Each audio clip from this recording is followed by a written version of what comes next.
วัสดีครับพบกับรักธรรมชาติทาง Good Share Channel กันอีกเช่นเคยครับคลิปนี้สำหรับเพื่อนๆที่ชื่นชอบกล้วยไม้รับรองว่าไม่ผิดหวังแน่นอนครับเพราะเรามีพันธุ์กล้วยไม้ที่มีสีสันสวยงามแถมกลิ่นหอมอ่อนๆมีเสน่ห์ชวนหลงไหลมาให้รู้จักกันถึง22สกุลกล้วยไม้กันเลยครับ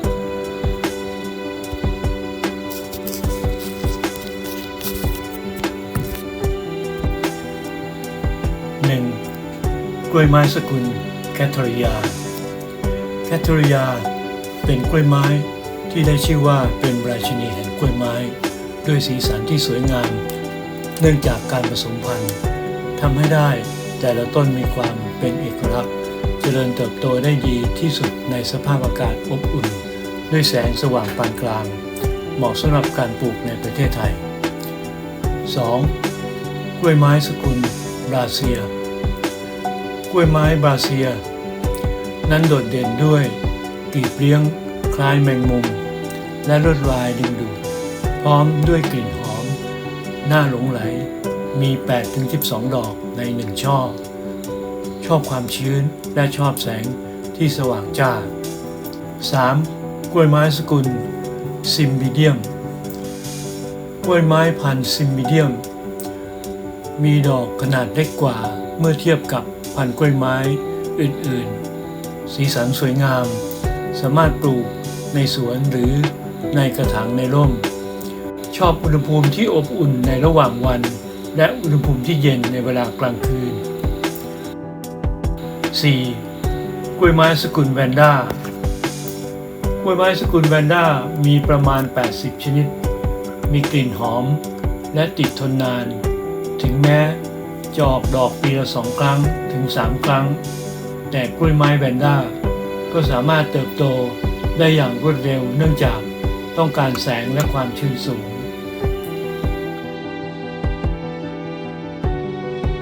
5. กล้วยไม้สกุลเอนไซเคลียกล้วยไม้พันธุ์เอนไซเคลียมีรูปร่างคล้ายกับหนวดปลาหมึกและความสามารถในการเบ่งบานเป็นเวลาหลายเดือนติดต่อกันถึงแม้ว่าจะไม่มีกลิ่นหอมแต่กล้วยไม้สายพันธุ์นี้ออกดอกบานสะพรั่งได้ยาวนาน 6. กล้วยไม้สกุลมินโทเนียกล้วยไม้พันธุ์มินโทเนียมีกลิ่นหอมและมีสีสันสวยงามเป็นเอกลักษณ์เบ่งบานในอุณหภูมิปานกลางจากปลายฤดูใบไม้ผลิถึงฤดูร้อน 7. กล้วยไม้สกุลออนซิเดียมกล้วยไม้สกุลออนซิเดียมมีดอกเล็กๆคล้ายกับจีบกระโปรงกลิ่นเหมือนช็อกโกแลตต้องการความชื้นที่สม่ำเสมอชอบอากาศเย็นมักจะบานในฤดูใบไม้ร่วง 8. กล้วยไม้สกุลอิดิพิเดนดรัมมีมากถึง1,000 ชนิดมีดอกเล็กกว่าเมื่อเปรียบเทียบกับกล้วยไม้ชนิดอื่นและออกดอกเป็นช่อเจริญเติบโตได้ดีในที่แสงแดดจัดเหมาะกับการปลูกกลางแจ้ง 9. กล้วยไม้สกุลออดอนโทคลอสซัมกล้วยไม้สกุลออดอนโทคลอสซัมมีกลีบที่มีสีสันและกระลวดลายสวยงามเจริญเติบโตได้ดีในอากาศเย็นต้องการแสงปานกลางและรดน้ำ 2-3 ครั้งต่อสัปดาห์เหมาะกับการเลี้ยงในเรือนกระจก 10. กล้วยไม้สกุลไซโกเพรัมเป็นกล้วยไม้ที่ชอบอากาศเย็นเบ่งบานจากฤดูใบไม้ร่วงถึงฤดูใบไม้ผลิมีกลิ่นหอมกลีบดอกสีม่วงสดใสประกอบไปด้วยสกุลที่ค่อนข้างเล็กมีเพียง15ชนิดเท่านั้น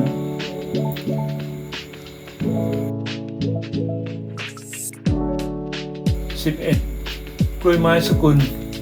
ฟาเรนนอฟซิสกล้วยไม้สกุลฟาเรนนอฟซิสรู้จักกันในชื่อกล้วยไม้ผีเสื้อกลางคืนเหมาะอย่างยิ่งสำหรับมือใหม่เลี้ยงง่ายเติบโตในแสงและความชื้นระดับปานกลาง สามารถนำไปวางไว้ในห้องครัวหรือในห้องน้ำได้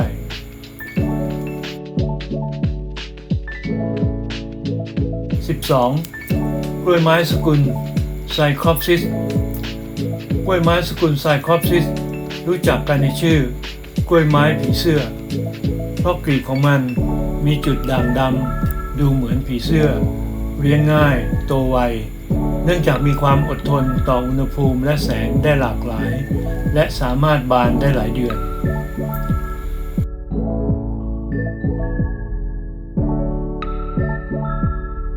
13. กล้วยไม้สกุลรองเท้านารีกล้วยไม้สกุลรองเท้านารีมีจุดเด่นที่กระเป๋าตรงกลางที่มีลักษณะคล้ายกับ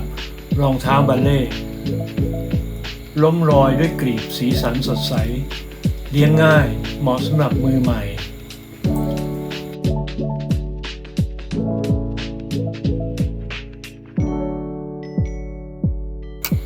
14. กล้วยไม้สกุลหวาย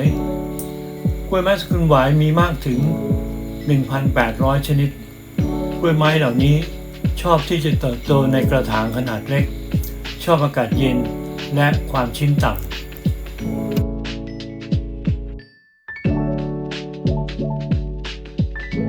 15. กล้วยไม้สกุลเอื้องพร้าวกล้วยไม้สกุลเอื้องพร้าวเป็นที่รู้จักกันในนามกล้วยไม้หมวกแม่ชี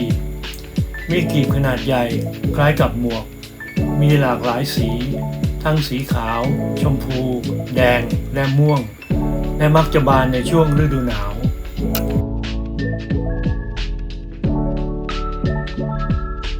16. กล้วยไม้สกุลแม็กซิลลาเรียกล้วยไม้สกุลแม็กซิลลาเรียมีมากกว่า 300 ชนิดมีกลิ่นเหมือนมะพร้าวและวานิลาชอบแสงสว่างและน้ำมักจะพบในพื้นที่เขตร้อน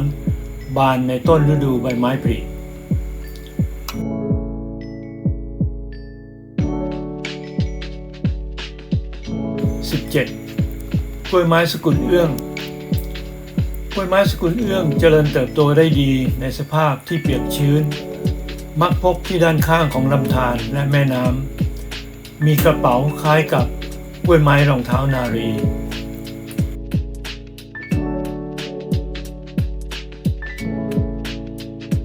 18. กล้วยไม้สกุลคาตาเซตัมกล้วยไม้สกุลคาตาเซตัมเป็นกล้วยไม้ที่มีเอกลักษณ์มากมีดอกตูมลายกระสีสันสวยงาม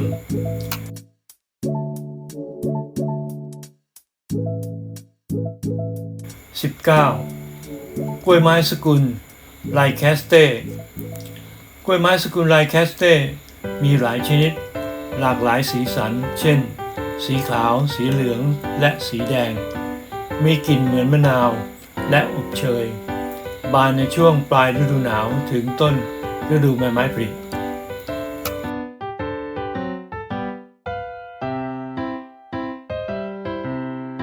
20. กล้วยไม้สกุลว่านน้ำทองกล้วยไม้สกุลว่านน้ำทองค่อนข้างหายากซึ่งมีเพียง1 สายพันธุ์กล้วยไม้ชนิดนี้มีใบสีเขียวเข้มและดอกสีขาวขนาดเล็กที่บานในฤดูใบไม้ร่วงและฤดูหนาวชอบแสงแดดรำไรเหมาะสำหรับปลูกในร่ม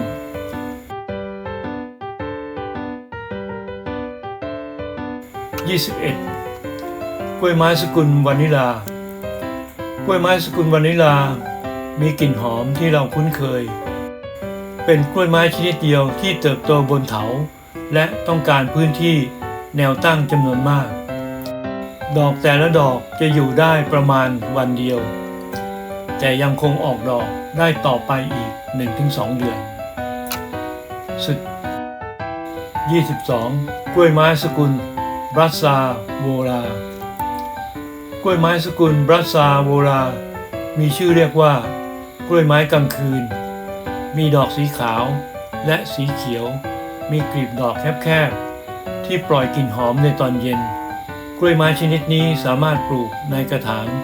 หรือบนภูเขากล้วยไม้โดยจะมีดอกในช่วงต้นฤดูหนาว